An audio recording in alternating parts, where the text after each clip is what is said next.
오늘도 우리 마음을 살펴보는 그런 시간 갖겠습니다. 과연 우리들의 마음은 어떤 것이 들어있고 마음의 밭, 그것은 어떤 상태인 것인지를 살펴보도록 하겠습니다. 우리 마음은 보이지 않는 것이기 때문에 이걸 우리가 파악한다고 하는 것은 쉽지 않아요. 그래서 나도 나를 잘 몰라. 내 마음이 어떤 마음인지 나도 잘 몰라. 많이들 그렇게 얘기하죠. 지난번에 얘기했던 그 길가에 뿌리진 씨는 마음을 살펴보는 좋은 시금석입니다. 그 씨는 뭐라고 그랬죠? 씨는 하나님 말씀, 밭은요? 우리의 마음. 그래서 하나님께서는 우리들의 이해를 돕기 위해서 우리들의 이해력에다가 하늘의 신비함을 가르쳐 주려고 하니까 익숙한 것들을 많이 사용하시는 거예요. 그걸 비유라고 그러죠. 마가복음 4장 30절 또 가라사대 우리가 하나님의 나라를 어떻게 비하며 또 무슨 비유로 나타낼꼬. 그래서 보이지 않는 하나님의 나라를 이 땅에 익숙한 것에다가 비유를 들어서 우리에게 깨닫게 해주시려고 하는 의도로 비유를 많이 쓰신 거예요. 그래서 비유가 참 여러 가지가 있잖아요. 그래서 씨 뿌리는 비유도 있고 달란트 비유도 있고 또 잃은 양 찾기, 또는 이 작은 씨앗 하나, 뭐죠? 겨자씨. 그 겨자씨가 나중에 커서 큰 나무가 되듯이 우리 안에 씨가 심어지면 큰 나무가 된다라고 여러 가지로 비유로 말씀을 하시죠. 골로새서 1장 16절 그리스도께서는 만물의 창조자이십니다. 하늘에 있는 것이나 땅에 있는 것이나 눈에 보이는 것이나 보이지 않는 것이나 세상의 왕좌나 주권이나 지배나 권위를 모두 그분이 자신의 목적과 영광을 이루려고 만드셨습니다. 그래서 이 세상에 있는 모든 사물들은 하늘나라를 가르쳐 주시기 위해서 만들어 놓으셨다. 예를 들면 우리는 유명한 그림들을 봐요. 그런데 이 그림을 그리는 작가의 성격을 그림에서 보게 되는 거죠. 우울증 환자들이 그린 그림을 보면 아주 많이 어둡게 그려놨어요. 그러면 한눈에 이분이 성격이 그렇구나 라고 알듯이 작가를 유추하기는 그렇게 어렵지 않아요. 그래서 모든 하나님께서 만들어 놓은 천연계들은 하나님의 성품을 많이 드러내는 것이죠. 그래서 성격을 많이 알 수가 있는 거죠. 천연계의 사물들은 하나님의 품성과 능력의 표현이다. 그러나 우리는 천연계를 하나님으로 생각해서는 안 된다. 인간의 예술적 기량은 매우 아름다운 작품, 곧 사람의 눈을 즐겁게 해주는 것을 만들어낸다. 그리고 그것들은 그 작품을 만든 사람의 사상에 관하여 무엇인가를 나타낸다. 그래서 여러 가지 비유를 드실 때 그 작가, 우리 천연계의 그런 숨겨진 비밀들을 우리는 그렇게 그 성격을 보면서 알 수가 있죠. 그래서 새 한 마리 한 마리 만드실 때도 그 얼마나 아름답게 만들었어요. 저게 무슨 새인지 아세요? 왼쪽은 새가 아니고 그림이죠. 저렇게 아름다운 새가 있어요. 참 기가 막히잖아요. 예. 이런 걸 보면 누가 저걸 만드셨겠는가. 참 기가 막히잖아요. 그래서 그 새들이 우리들에게 말하는 바가 있다고요. 욥기 12장 7절로 8절 이제 모든 짐승에게 물어보라. 그것들이 내게 가르치리라. 공중의 새에게 물어보라. 그것들이 또한 내게 구하리라. 땅에게 말하라. 내게 가르치리라. 바다의 고기도 내게 설명하리라. 고기가 설명하나요? 여러분한테? 인간들아 이리 와봐, 내가 뭐 말해줄게, 이렇게 얘기하나요? 새들이 어떻게 말하죠 우리에게? 저런 몸짓으로, 아름다움으로 그러한 것을 만드신 하나님을 우리가 볼 수 있는 거죠. 그렇다면 이것을 보는 눈이 어떤 눈이냐에 따라서 이걸 얼마만큼 받아들이냐를 결정하는 거예요. 그래서 하나님께서는 당신의 품성을 여러 가지 그런 천연계에다 하나님께서 만들어 놓으셨고 거기에 주입시켜 놨는데 우리들은 이것을 어떻게 받아들이냐 하는 거예요. 주님께서 말씀하실 때 어떤 사람은 오해를 하고 어떤 사람은 많은 것을 이해하게 되는데 내가 이 계별을 어떤 마음으로 받아들이냐 하는 것이에요. 진리에 대한 지식은 사람의 지적 능력보다는 그것을 얻고자 하는 순수한 목적과 열렬하고 진실하며 단순한 믿음의 여하에 많이 달려있다. 그러니까 하나님을 만나고 하나님을 알아가는 것은 우리들의 학문이나 지식의 문제가 아니고 내가 얼마만 그것을 받아들이고자 하는 그 마음이다. 이것에 따라서 우리는 하나님을 많이 알아갈 수 있다고 하는 거예요. 그래서 오늘도 이제 이 비유에 대해서 우리가 배우게 되는데 우리의 마음밭, 보이지 않는 이 마음밭에 대해서 내 마음밭은 어떤 밭이냐. 근데 가시밭에 대해서 오늘 설명을 해주더라 이 말이죠. 그래서 그 가시밭을 통해서 내 마음을 점검해 보는 거예요. 나는 그러면 가시밭인가 아닌가. 마가복음 4장 18절로 19절 또 어떤 이는 가시떨기에 뿌리우는 자니 이들은 말씀을 듣되 세상의 염려와 재리의 유혹과 기타 욕심이 들어와 말씀을 막아 결실치 못하게 되는 자요. 네. 어떤 사람은 가시떨기에 뿌렸는데 그 가시떨기 밑에 나는 싹들은 가시가 덮어버렸기 때문에 못 자라는 거죠. 그런 사람들의 이 비유는 여기에 미리 결론을 얘기해 놨어요. 염려와 재리의 유혹과 기타의 욕심이 뭐였어요? 그것이 가시였어요. 그러니까 싹이 못 자란 이유는 그러한 염려였다. 그것 때문에 못 자랐다. 우리 영상을 하나 봅시다. 매사를 부정적으로 보면서 대인관계가 소극적인 사람을 의학계에서는 디스트레스, 즉 D형 성격이라고 합니다. 우리 국민 4분의 1 정도가 바로 이 성격인데요. 이런 성격이 정신질환은 물론 심장병에 걸릴 위험도 크게 높인다는 연구 결과가 나왔습니다. 조동찬 의학전문기자입니다. 20대 두 남녀를 상대로 성격을 검사해봤습니다. 종종 걱정하는 편이다. 어떻죠? 항상 미래는 어떻게 될지 모르기 때문에 걱정을 해야지 현재 내가 뭘 준비해야 될지 알겠다. 상대방과 대화를 할 때 내가 먼저 말을 건네는 편이다 혹은 아니다. 서로 닫혀있는 상태에서는 다가가기가 힘들잖아요. 그렇기 때문에 제가 먼저 열고 상대방 쪽에서도 좀 이렇게 열어주길 바라는 마음으로 제가 뭐 굳이 필요하지 않을 때는 말을 먼저 걸지 않는 거예요.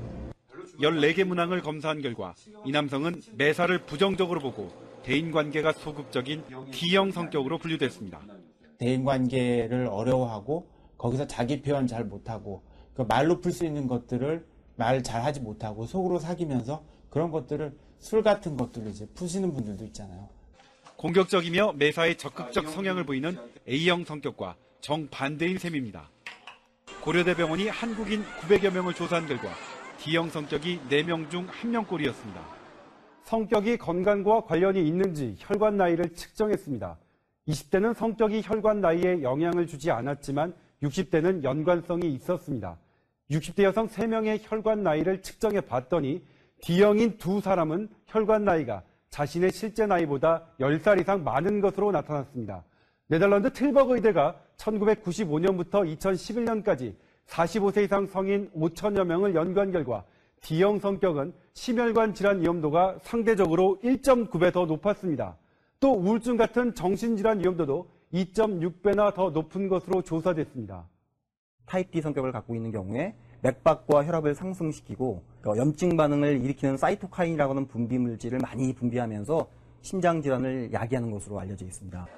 따라서 D형 성격인 사람은 심혈관 질환이 없는지 정기적으로 검진해봐야 합니다.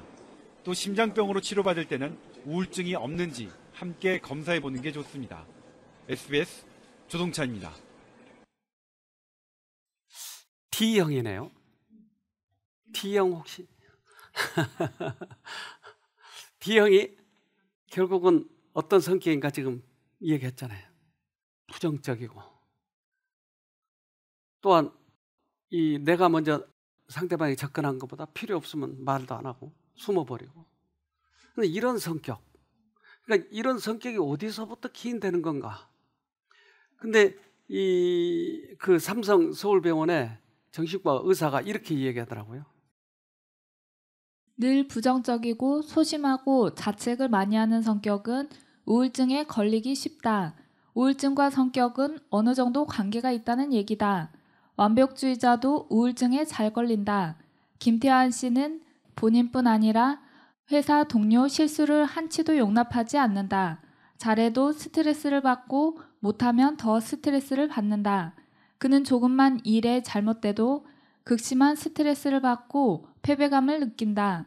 전홍진 삼성서울병원 정신건강의학과 교수는 김 씨처럼 늘 완벽함을 추구하는 성격은 어지간해서 만족할 줄을 모르기 때문에 우울증에 취약할 수밖에 없다고 지적했다. 그래서 늘 부정적이고 소심하고 자책을 많이 하는 성격, 이것은 우울증이에요. 우울증이 잘 걸린대요. 특별히 완벽주의. 완벽주의는 그 사람이 참 완벽하죠? 완벽하지 않으면서 완벽주의, 이게 문제예요. 그래서 이러한 성격들이 이 세상을 살아가는 데 있어서는 참 가시밭길 같은 거예요. 그래서 그 가시밭이 우리들에게 주는 영향이 심각하고, 오늘은 그 원인도 살펴봐야 되겠죠. 복음의 씨는 가끔 가시떨기와 잡초 속에 떨어지는 수가 있다. 사람들의 마음속에 도덕적 변화가 일어나지 않고 종래의 습관과 행위와 죄된 생애를 버리지 않고 또한 사단의 특성들을 심령 속에서 끊어버리지 않는다면 바라던 씨는 질식될 것이다. 가시가 돋아나서 그 곡식을 덮어 마침내 다 죽게 만들 것이다. 자, 지금 우리가 이제 점점 그 어떤 가시밭에 대해서 어떤 그 의미를, 또 가시밭은 뭐고 또 마음밭에 가시밭이 씨가 떨어졌다고 하는 것은 어떤 의미고, 이런 것을 지금 밝히고 있는 것이죠. 가끔 가시밭에 떨어졌다. 이 가시밭은 뭐였어요? 보니까 그 가시밭이 복음의 씨를 자라지 못하게 하네요, 지금.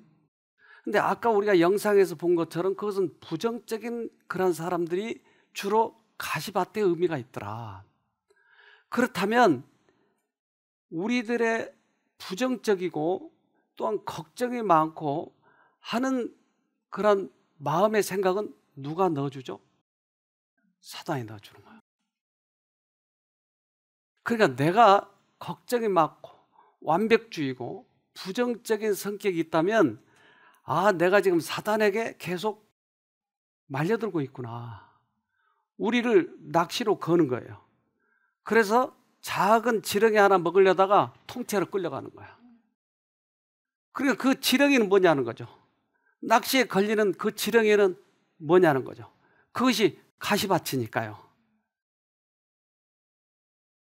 마가는 그것들이 세상의 염려와 재물의 욕심과 다른 모든 무욕이라고 말했고, 누가는 이 세상의 염려와 부와 쾌락을 열거하고 있다.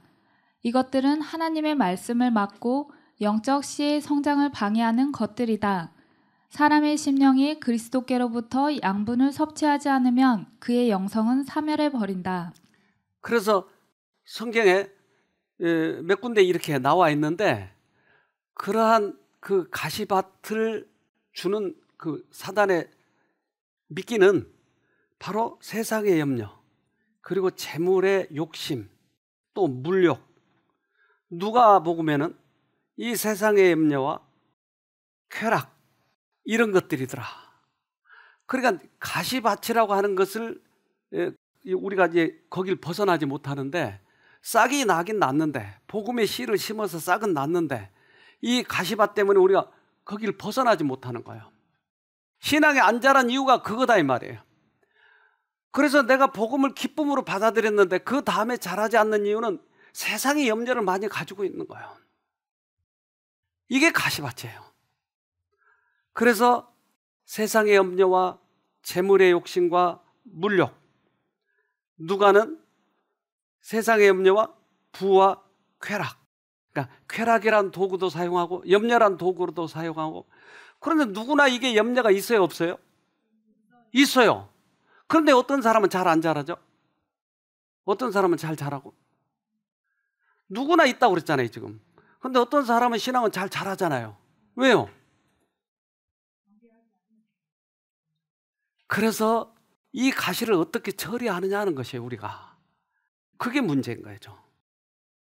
가시떨기는 가꾸어 줄 필요가 없다. 그러나 곡식은 반드시 잘 가꾸지 않으면 안 된다. 찔레와 가시는 언제나 빨리 자라게 되므로 제초하는 일이 늘 계속되어야 한다. 우리의 마음을 하나님의 지배하에 두지 않거나 성령이 끊임없이 품성을 세련시키고 고상하게 하지 않으면 옛 습관은 우리의 생애 속에 저절로 나타나게 될 것이다. 예전에 누가 저에게 물어봤어요. 그러면 그런 사단의 것은 내가 굳이 선택하지 않아도 저절로 들어오나요? 그래요. 그냥 가만두면 우리는 염려 걱정하고 있는 거예요. 그런데 하나님 쪽을 선택하기 위해서는 우리들의 의지를 사용해서 그쪽을 선택해야 돼요. 그러니까 가시는 저절로 들어오는 거예요. 모든 사람들이 거의 다 있다고 그랬잖아요.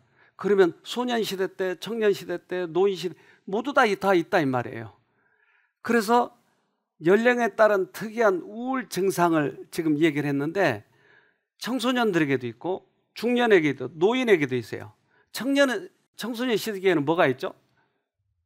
소아청소년, 짜증, 반항, 등교 거부, 성적 저하, 여러 가지 신체 증상, 약물남용, 청소년 비행, 고산병.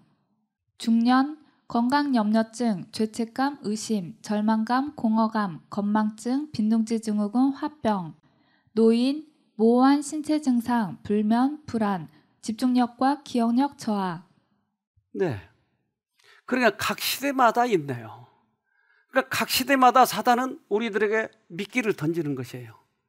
그래서 소년 시대도 있고 노인 시대도 있고 이것들이 우울증을 자아내게 한다. 우리들의 우울증은 어떻게 하면 해결되느냐? 그러면 이 문제들이 해결돼야 된다는 거죠.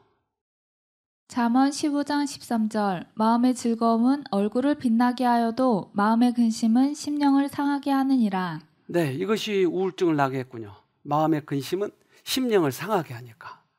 우리들의 마음을 상하게 하니까.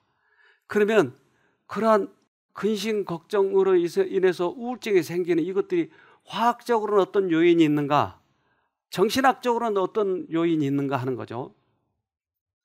생물학적 요인, 내분비 이상, 유전적 소인, 신경 전달 물질 체계 이상, 정신 사회적 요인, 스트레스, 대인관계 문제, 성격 특성, 아동기 갈등. 네.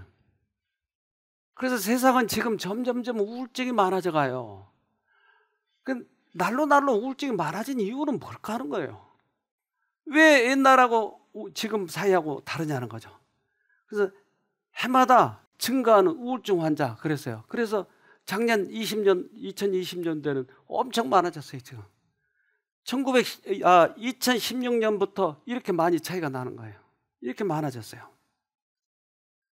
그래서 이 우울증은 결국 근심 걱정, 아까 사단이 사용하는 그런 거 있잖아요. 그런 걸로부터 오는 거니까요. 그래서 우리는 이 우울증과 함께 찾아오거나 우울증을 약화시킬 수 있는 동반 질환들은 뭔가라고 지금 얘기했는데, 왼쪽에 보니까 외상후 스트레스 장애, 신경계 질환, 공황 장애, 당뇨, 암 이런 것들이 많더라. 우울증에서 동반돼서 오는 병들이더라. 그러니까 여러분 그 아까 디프레스 D형 절대 갖지 마세요. 여기 D라고 써진 사람을 D형이라고 그러나요? 뭐라고 그런지. 제가 어려서 우리 집 담장을 그 탱자나무로 심어놨어요. 도둑이 못 들어오도록. 그래서 옛날에는 철조망 그런 거 하지 않고 탱자나무 이런 걸로 했어요. 그런데 개구멍이 하나 있어요. 이건 꼭 내가 어렸을 때니까 내가 지나가면 딱 맞을 구멍이에요. 어른들은 못 지나가요. 그래서 문 열고 가려면 한참 이렇게 돌아가니까 바로 나가려면 그냥 그 개구멍으로 나가는 거죠. 그런데 한 번씩 지나갈 때마다 찔리면 엄청 아픈 게, 그 어린 나이에 탱자가시가 그렇게 아파요. 이게 독이 있는가 봐, 이게. 그 가시가 한번 찌르면 엄청 아파서 이게 뭐 부어오르기도 하거든요.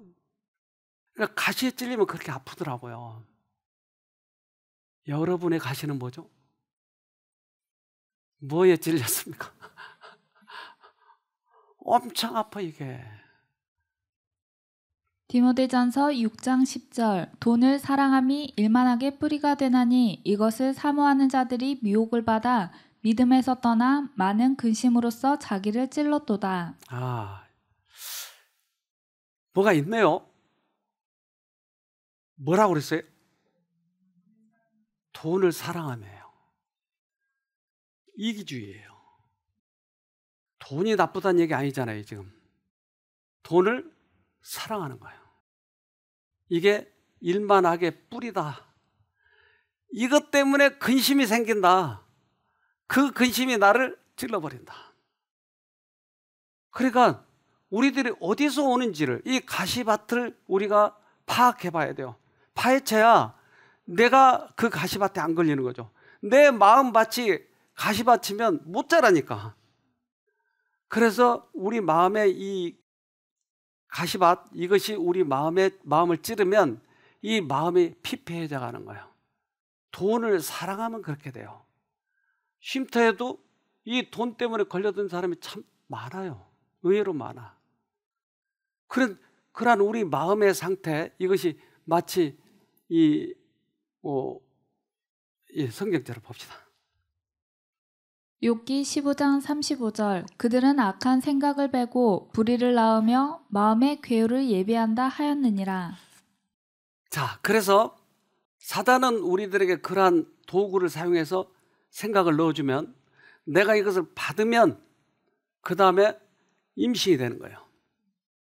배가 부른 거예요. 그럼 언제 출산하죠? 네. 사람은 10달인가요?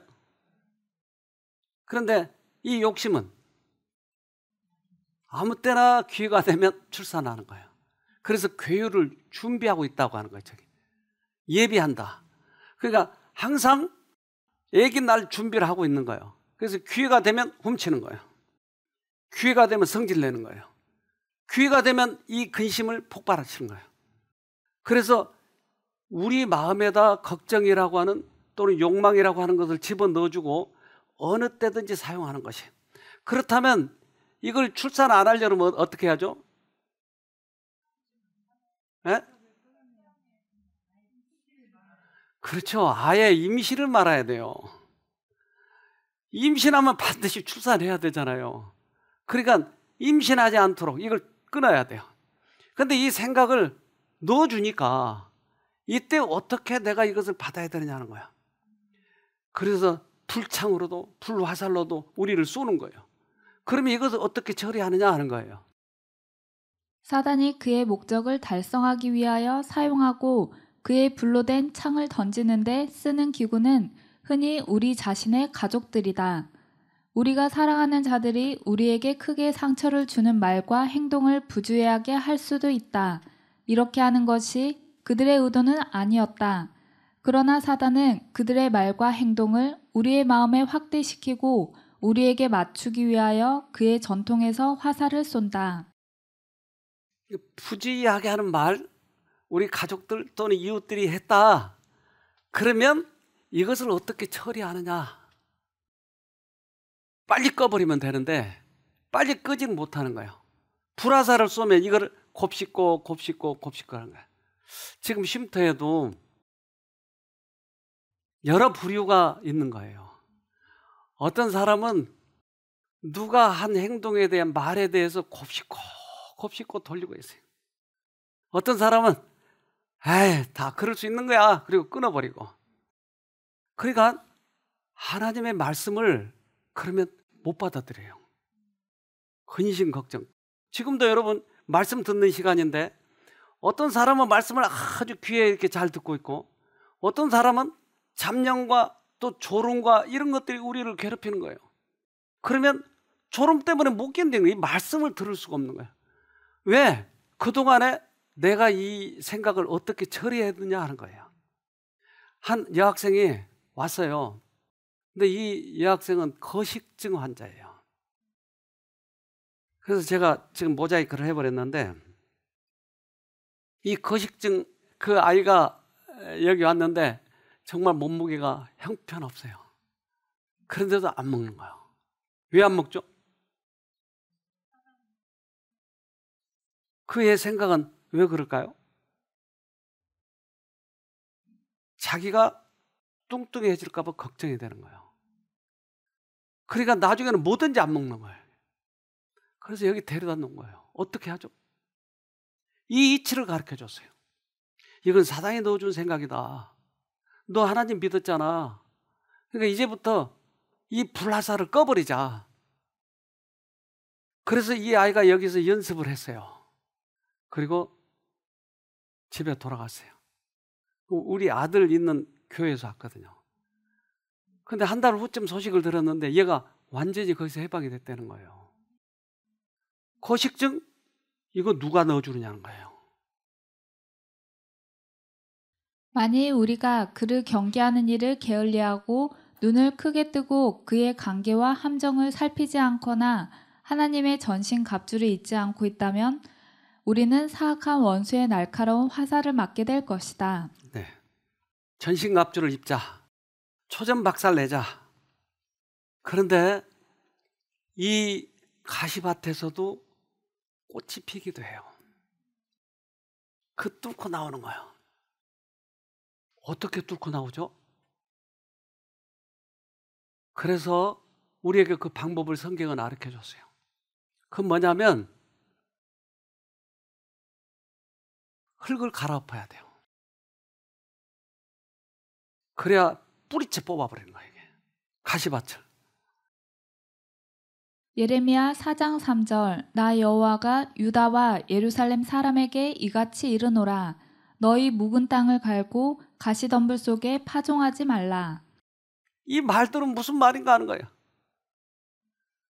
묵은 땅을 갈아엎고 그리고 가시덤불고 씨앗을 심지 마라. 그래야 이것이 완전히 해결된다. 왜 그러냐면 가시는 자르면 또 나고 가시면 또 자르니까 아예 갈아엎어버려라. 어떻게 해야 갈아엎죠? 그래서 성경은 이것을 해답을 쏘는 거예요.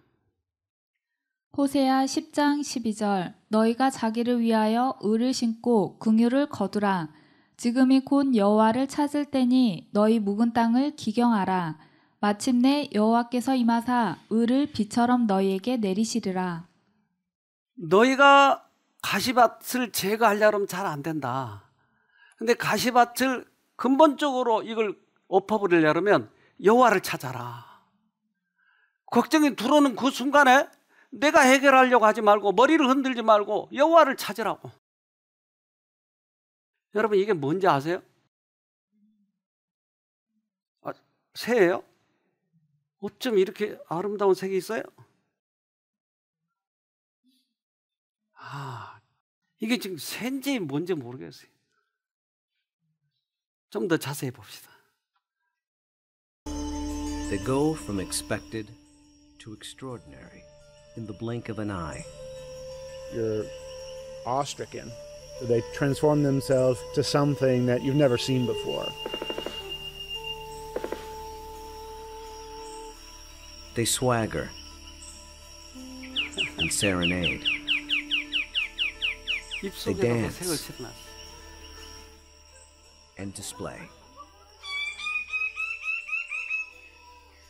They're unlike any creatures on Earth, and one of the most astounding phenomena ever witnessed. In an attempt to comprehend their secrets. and in doing so, revealing extreme examples of the miracle of evolution. Birds of paradise represent one of these singular events of evolution that stand out, that are extraordinary. They're something that's without precedent, something that evolved that's so unique and so exceptional that you're driven to say, why, or how did that happen? How did that come to be?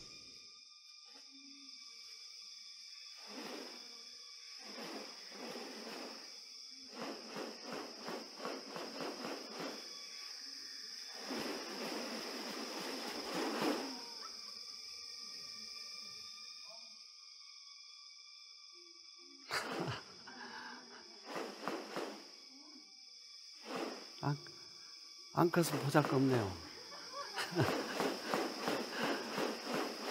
아, 참 기가 막히잖아요.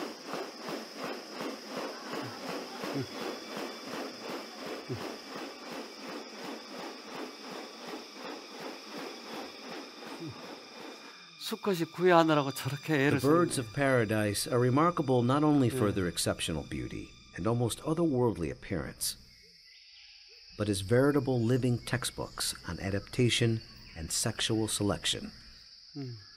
The females are looking at this whole package and can discern something about him by minor variations.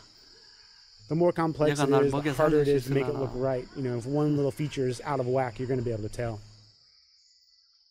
What about New Guinea has led to these birds evolving here and nowhere else? What function do their outrageous plumes and ornaments play? 이게 극락조들인데요. What exactly are they doing? 이건 암컷을 For me, it still always goes back to the original driving 저렇게 question. 모습이 And 변해. that's, how did it happen? How did the bird of paradise come to be? Witness diverse strategies of evolution at work and experience one of nature's most extraordinary hidden wonders up close. A world where beauty and behavior are intertwined. A spectacle not possible any other place 아까 그 on 새가 earth. 저렇게 변하는 거죠. 잠시 여러분 정신이 어디 갔다 왔어요? 아, 그러니까 걱정이 들어올 때 이걸 봐야 되네요. 마태복음 6장 26절 공중의 새들을 보라. 새들은 씨를 뿌리거나 거두어들이거나 양식을 곳간에 모아들이지 않으나 먹을 것을 걱정하지 않는다. 하늘에 계신 너희 아버지께서 기르시기 때문이다. 그런데 너희는 새들보다 훨씬 더 귀하지 않느냐. 그래서 걱정거리에만 매달려 있으면 결국은 당한다는 거예요. 이게 실체가 없어요. 사단은 대부분 그런 거를 갖다 놓고 내가 그것을 관심 안 두면 지나가는 것들이에요. 대부분. 그런데 우리는 거기에 관심을 두니까 내 머리가 복잡해지는 거예요. 마치 이 그림을 보면 여러분 수학 불안증이라고 하는 게 있는데 이 수학 불안증은 뭘 많이 없애죠? 메모리를 더 없애는 거예요. 그러니까 우리의 메모리, 즉 우리는 47억 건 정도 넣을 수 있는 메모리를 가지고 있어요. 이게 뉴런을 가지고 있는데 여기에서 불안증이라고 하는 걱정거리가 그걸 다 잡아먹는 거예요. 이걸 실험을 했어요. 라스베이거스대 심리학자인 마크 애슈 크래프트는 덧셈처럼 단순한 연산은 적은 양의 작업 기억이면 충분하지만 복잡한 고도의 계산은 훨씬 더 많은 작업 기억을 필요로 한다고 말했다. 그런데 과도한 시험 걱정은 작업 기억의 많은 부분을 차지해 정작 작업 용량을 제한하는 결과를 낳는다. 시카고대의 시안 베일로 연구원은 긴장감이 지나치게 되면 평소 수학을 잘하던 학생들마저도 갑자기 원래 해법 대신 손쉬운 방법을 찾으려 들기 시작한다고 말했다. 그러니까 내가 곱하기를 하려면 이거 구구법을 외워야 되는 거예요. 그런데 이러한 구구법을 넣어놓을 만한 메모리가 없다고 하는 거예요. 그러니까 더하기를 한다는 거예요. 그래서 어떻게 하면 이걸 우리가 해결할 수 있는가? 그것이 시선 돌리기예요. 이것을 실험한 학교에서 지금 했는데, 미국의 초등학교인데요. 시선을 돌리면 생각할 때 도움이 되나요? 네. 시선을 돌리면 생각하는데 어떤 도움이 되나요? 생각을 더 많이 할 수 있어요. 그래, 생각을 더 많이 할 수 있게 해주는구나. 그러니까 시선을 돌리면 선생이라고 하는 무서운 존재가 나를 감시하고 있는데, 이 선생을 안 보면 많이 메모리가 남는다는 거예요. 근데 선생을 보고 있으면 메모리가 싹 없어지는 거예요. 이 실험을 하는 거예요, 지금. 그래서 계산 문제를 하는데, 훈련 받은 아이들은 34.4%, 훈련 받은 아이들은 64.6%를 정답을 맞췄다고 하는 거예요. 이렇게 차이가 나는 2배 정도나. 시선 돌리기를 한 사람들은 훨씬 많이 맞추는 거예요. 그래서 여기에 이 정통한 이 박사가 하버드 교수인데 이렇게 얘기합니다. 약간 새로 고침, 컴퓨터를 생각하면 새로 고침한다고. 눈을 감을 때도 생각이 더 날 수 있어요. 생각이 더 깊어질 수 있고 자리가 생겼으니까. 네. 그래서 우리 안에 메모리가 있는데, 이 메모리에는 여러 가지 것들이 지금 놓아져 있다고요.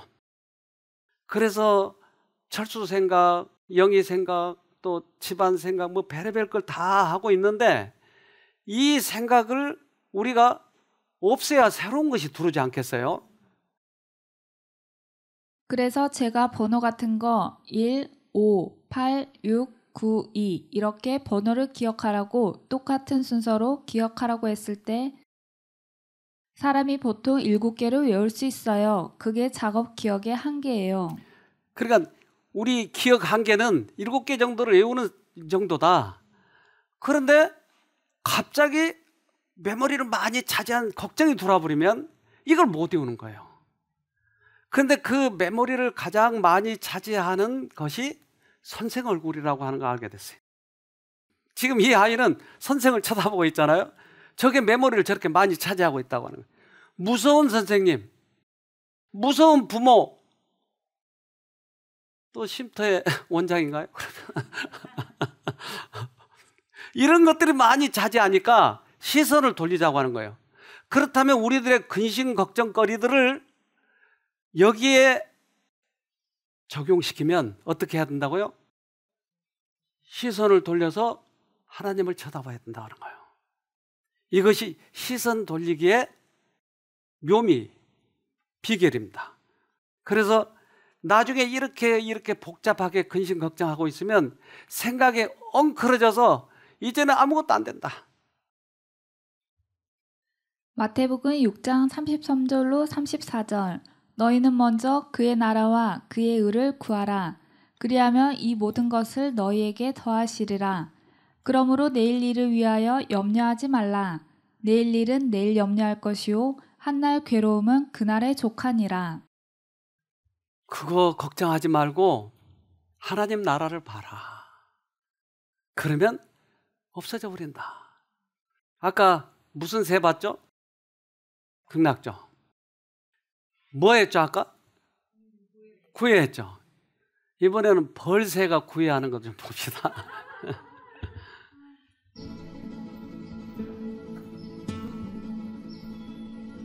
벌새는 다른 새와 다른 점이 많지만 짝짓기 열정만큼은 절대 뒤지지 않습니다.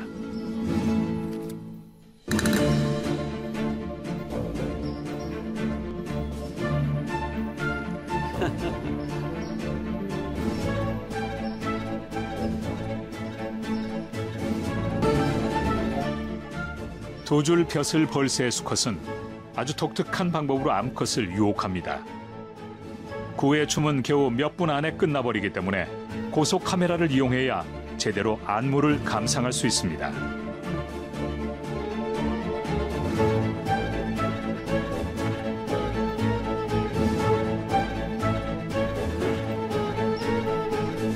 에너지를 낭비하면 안 되는 새가 이렇게 현란한 동작으로 춤을 추는 목적은 오직 하나죠.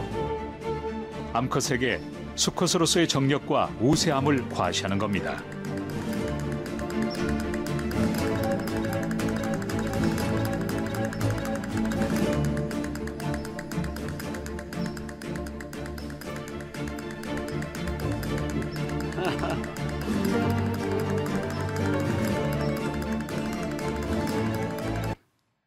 야, 쟤들이 누구한테 배웠을까요, 저거? 누가 저 새를 만들었을까요? 그리고 우리의 눈을 그렇게 돌리면 그것이 없어져 버린 거예요. 문제는 없어져 버린 거예요. 그러니까 공중에 나는 새를 보라. 누가 그것을 만들었겠느냐. 이렇게 하면 우리들의 밭이 기경이 되는 거예요. 흙은 죄에 대한 깊은 회개를 통해 잘게 부서져야 한다. 유해한 사단의 잡초는 뽑아버려야 한다. 가시떨기에 덮였던 밭은 부지런한 노력에 의해서만 회복될 수 있다. 이와 같이 선천적으로 악한 성질도 예수의 이름과 힘을 의지하며 열심히 노력함으로써 극복할 수 있다. 그래서 이제 우리가 이제까지 걱정, 근심 이런 것 때문에 온 정력을 다 쏟아져 버렸잖아요. 에너지를 다 거기에 바쳐버렸잖아요. 근데 이제는 돌이키자고 하는 거예요. 계속 새를 보자고 하는 거예요. 이게 잘게 부서져서 없어져 버려야 돼요. 그런데 우리는 이 작업보다는 걱정을 더 많이 하고 있는 거예요. 이걸 지식적으로 알고 있는데도 계속 그들로 그리스도의 사랑을 의지하고 그분께 그들의 모든 염려를 맡기도록 가르치라.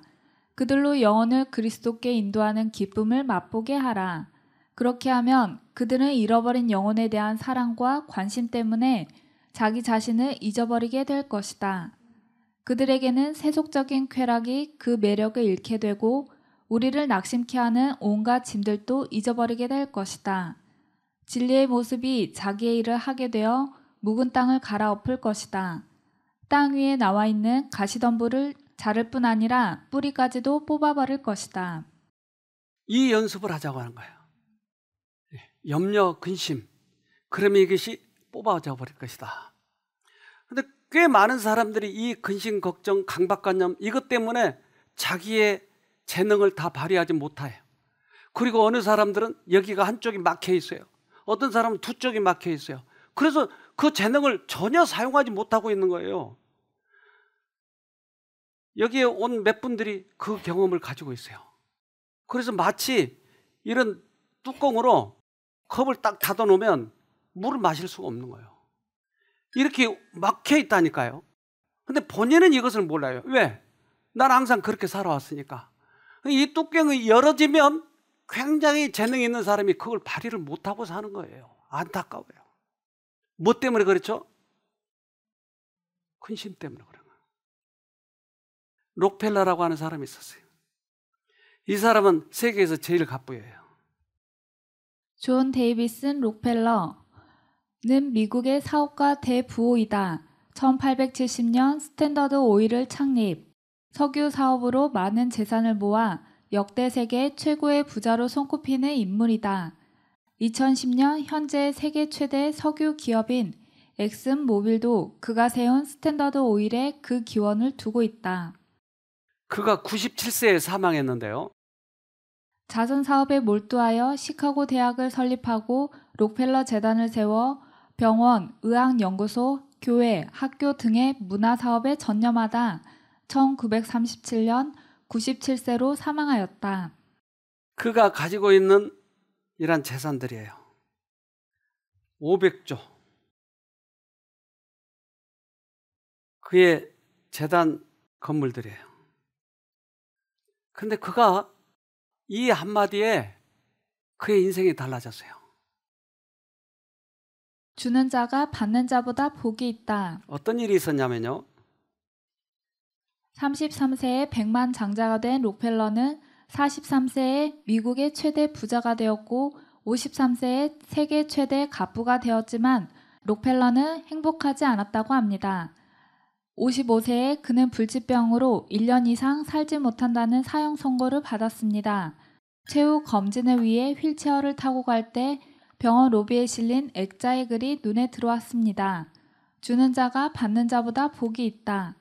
그 글을 보는 순간 마음속에 전율이 생기고 눈물이 났습니다. 선한 기운이 온몸을 감싸는 가운데 그는 눈을 지그시 감고 생각에 잠겼습니다. 조금은 시끄러운 소리에 정신을 차리게 되었는데 입원비 문제로 다투는 소리였습니다.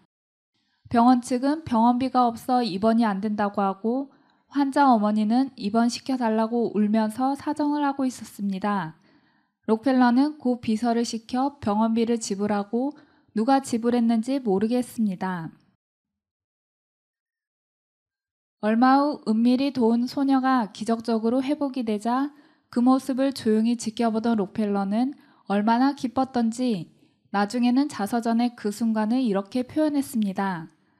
저는 살면서 이렇게 행복한 삶이 있는지 몰랐습니다. 그때 그는 나눔의 삶을 작정합니다. 그와 동시에 신기하게 그의 병도 사라졌습니다. 이후로 그는 98세까지 살며 선한 일에 힘썼습니다. 나중에 그는 회고합니다. 인생 전반기 55년은 쫓기며 살았지만 후반기 43년은 행복하게 살았습니다. 그렇습니다. 주는 것이 받는 것보다 복된 것입니다. 언제 더 행복했다고요? 줄 때. 대부분의 근심은 내 욕망을 채우려고 하는 거예요. 록펠러의 노후의 모습이에요. 근데 록펠러에게 엄마가 훌륭한 신앙의 엄마가 있었어요. 그 어머니가 10가지 유언을 했어요. 한번 들어볼까요?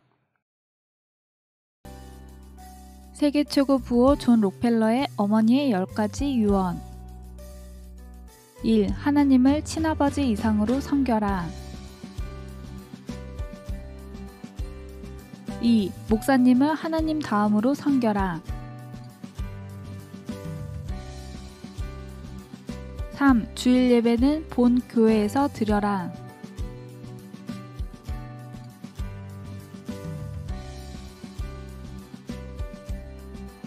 4. 오른쪽 주머니는 항상 11조 주머니로 하라. 5. 아무도 원수로 만들지 말라.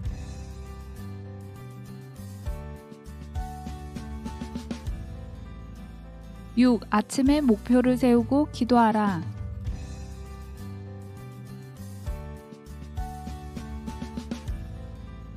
7. 잠자리에 들기 전 하루를 반성하고 기도하라.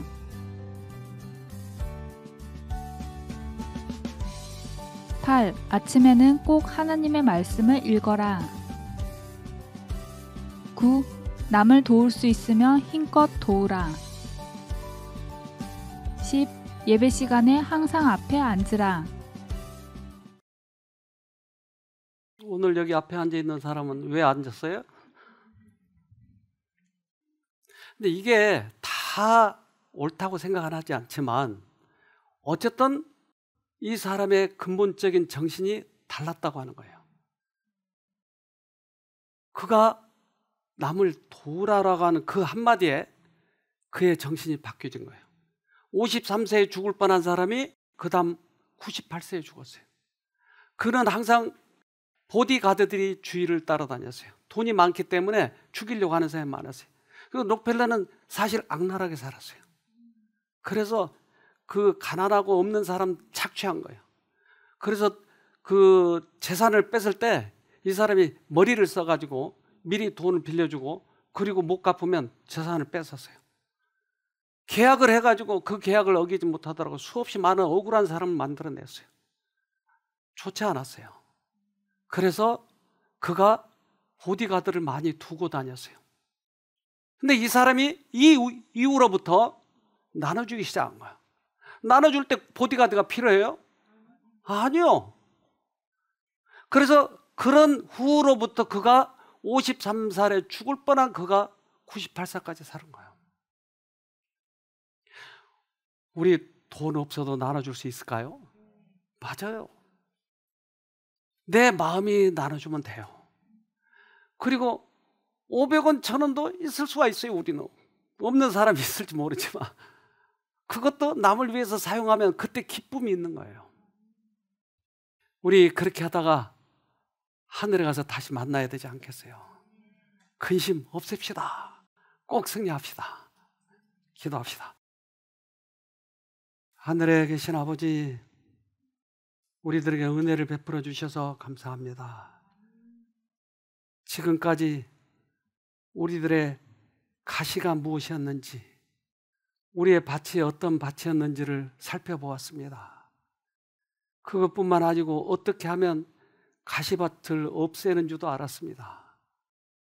이제 우리의 생애에 적용하도록 해주셔서 이 세상에서 가장 멋지고 건강하고 아름다운 생애가 되도록 우리 모두에게 축복해 주시옵기를 예수님 이름으로 기도합니다. 아멘.